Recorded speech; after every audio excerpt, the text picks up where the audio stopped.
Hello, নমস্কার বন্ধুরা, আপনারা কেমন আছেন? আশা করি আপনারা প্রত্যেকে ভালো আছেন।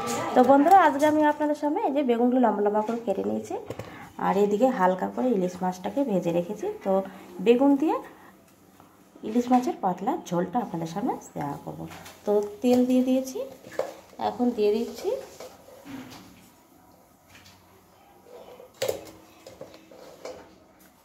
কাঁচা লঙ্কা, দিয়ে দেবো কালো জিরে, দিয়ে দেবো বেগুনগুলো, নেড়ে নেবো। এটাকে এখন আমি লাল করে ভেজে নেব।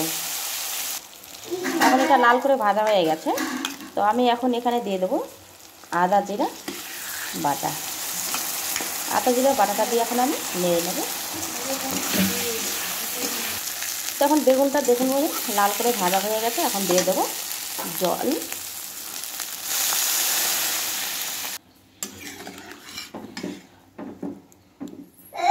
এটা মিনিট 5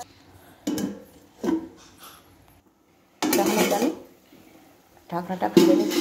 দেখুন ঝোল ফুটে গেছে,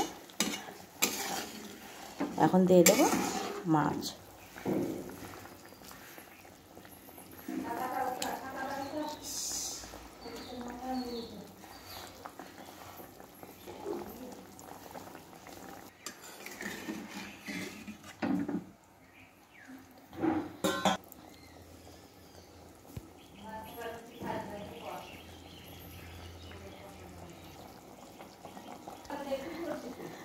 তো দেখুন বন্ধুরা, এখন আমি এটাকে নামিয়ে নেব।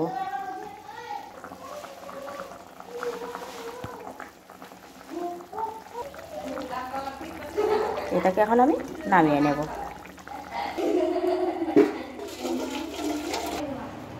তো বন্ধুরা, আজকে আমার কাঁচা লঙ্কা কালো জিরে দিয়ে ও হালকা আদা জিরা বাটা দিয়ে আমার বেগুন দিয়ে ইলিশ মাছের ঝোলটা পুরো কমপ্লিট।